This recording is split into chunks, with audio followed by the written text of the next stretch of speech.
ankles, yeah. Okay. But they, see, 11 time the Warriors have relinquished a double-figure lead this season. But, They're up 13. Bob Myers was talking about how, the 20-point lead is essentially the 10-point lead in this era. And he was saying, and this is what I say about youth sports, because we have, in sixth grade, you can't press after 10 points, right? Right. And then I think in seventh and eighth grade, it's 15 points. It's only a couple threes, and you're back in the game. Right. I think the math is so different. And so in our head, double-digit lead is not safe.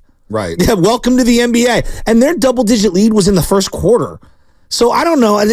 To me, that wasn't some oh my God, you blew a 11-point lead. If it was 4 minutes to go in the fourth, that I would view it differently. Well, the Bulls, one of the worst three-point shooting teams in the league, they're 24th in the league in made threes per game.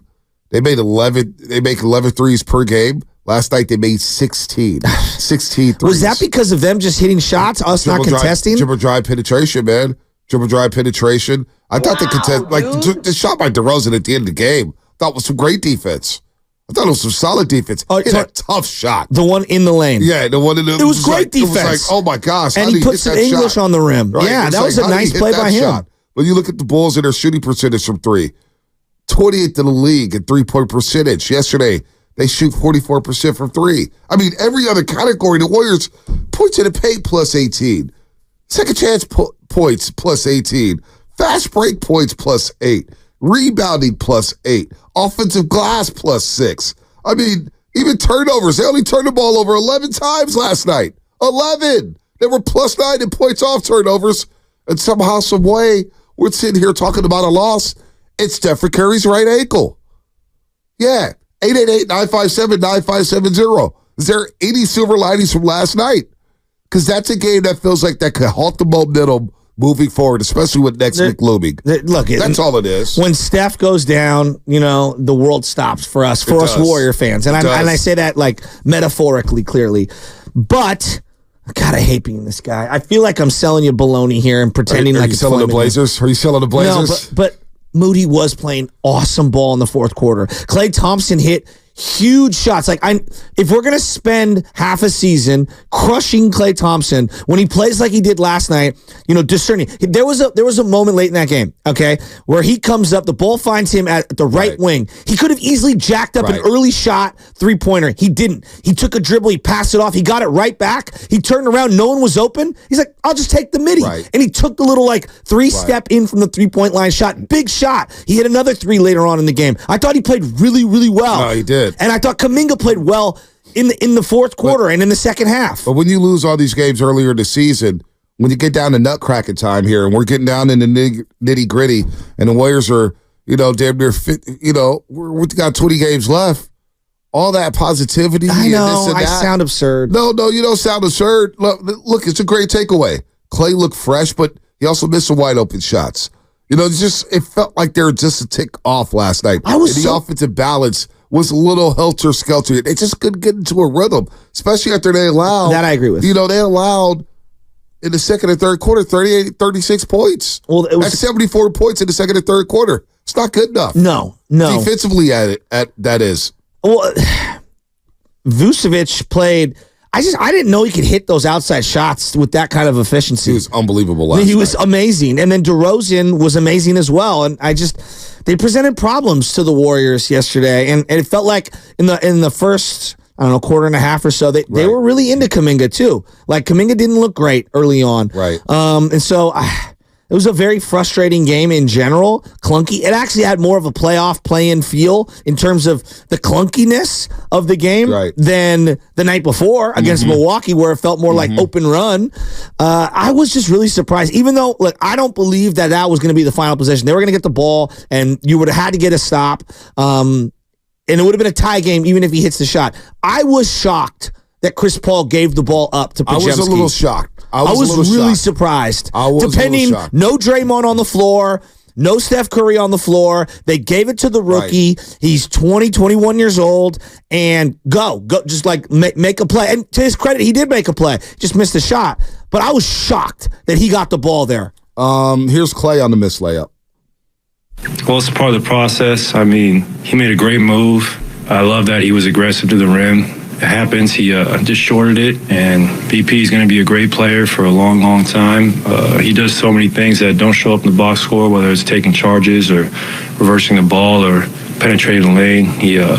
So one missed shot isn't going to alter my view of him in that situation again. I know he'll have plenty of huge moments in his career, plenty of game winners, and we all go through it. I went through it my rookie year. I went through it my sophomore year in this league where I missed 2 free throws against the Nuggets to win the game, and I think I left the arena in my uniform. So it just stings a little more when you're younger and you don't have as much experience under you. But he'll be fine. I mean, that was a great look.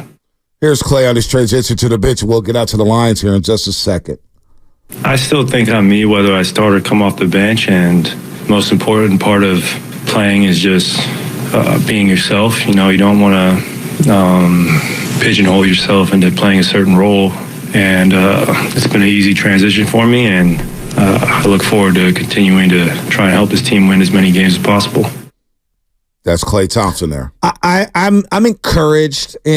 Again, the big thing is Steph. Steph's got to be healthy. Oh, they're done. That's the silver lining. Yeah, Steph's got to be. That's all I can think about. I know, no, and it's a fair point of view. But like, I'm watching that team, and I'm like, dude, I don't think they're as cooked as everyone thinks they are. No, I don't know. Listen, I don't want to come off. I'm saying big picture. No, Steph. No, you're in. I don't know. I don't know who's everybody and who's saying they're cooked. If it's Twitter, I just or think X, the general census from Warrior fans. Internet, I don't know. Are the Warriors cooked? I don't think so. I mean, but their momentum is halted. And look, that I agree with. The MRI for Stephen Curry's ankle. It's got to come out. And how long is he going to be out for? Is it going to be for a week? Is it going to be for 2 weeks? He got tie-breaking purposes. Say if he misses next week, Curry, hypothetically, they lose to the Mavericks and the Lakers. That's about all the wiggle room you have in terms of those games against those two teams. Because in my opinion, in the 5 games that you play the Lakers and the Mavericks, you play the Mavericks 3 times, play the Lakers twice. You have to go at least 3-2. And you need to get 2 wins against the Mavericks, and you need to get at least 1 against the Lakers. So the season series is tied at 2 games apiece. If you beat the Mavericks twice, season series is tied at 2 games apiece. And then the tiebreaker, we'll get to that once we get into the last week of the season. Conference record, divisional opponents, all that nonsense here, where we'll get into the nitty-gritty of the tiebreaker situation. But you got to at least go 3-2 against these 2 teams. So if you do lose the games next week against the Mavericks and the Lakers, then moving forward, you can't lose the next 3 games against those teams. That's my opinion. No, it's a good point of view. The MRI with Steph Curry is just huge because now again there's going to be a reset in the rotation. Yeah, who's going to start now? Chris Paul, Podziemski. Are you going to play them together? I mean, GP2 coming off the bench. Is Moody going to start? Andrew Wiggins, how do you get him up to speed in a hurry? Because Wiggins was playing so well before he walked away from the team, and now there's been 2 duds in his return to the lineup here as he tries to find his way. I don't know, man. It feels like maybe that's just going to be the season. So you're not healthy until since November 28th. You finally get healthy. You beat the Bucks by 35, and a game later, the franchise is hobbling off the floor with under 4 minutes left in the fourth quarter. I can't argue. I can't argue with any of those. But so okay, you think I'm looking at it? Wednesday the 13th, Mavericks. Saturday the 16th against the Lakers. So today's Friday. That's one day. Right. Saturday, Sunday, Monday, Tuesday, Wednesday. 6 days, give or take. That feels aggressive for Steph to be, ready to go and come back. Again, we don't know the severity of it. We'll find out, I'm sure. Knowing this show, we'll walk right off this show, and Steiny and Google will hop right into their chairs, and they'll get the breaking news. Yeah, no doubt. And Steiny will be so happy. They always get the breaking news. But Can we get some breaking news? Hey, Raymond Ritter, what's up, man? Give us something here. No, I'm kidding. No, we're all worried about Stephen Curry's ankle. Hopefully it's good. Hopefully it's okay. He's not out for a long period of time. And they could withstand a week's loss without Stephen Curry. But when you get to 2 weeks and you get to 3 weeks with 20 games left, that's not something you want to go through here. What if I play devil's advocate here for just a second, okay? And yes, I agree with you. You got San Antonio twice, and then those Maverick-Laker games, and those are going to be tough. Right. Then you get the Knicks. But after that, Grizzlies, now Pacers that's a toss-up, and Timberwolves toss-up in the Heat. But Magic, Hornets, Spurs? Well, you talk about the Magic like they're not good. No, I didn't say they haven't won there in 1,000 years. Yeah, they haven't won there since 2017. Well, that means they're due. And the Magic right now, the 4th seed in the Eastern Conference. Well, and you know what their record is at home? 21-8.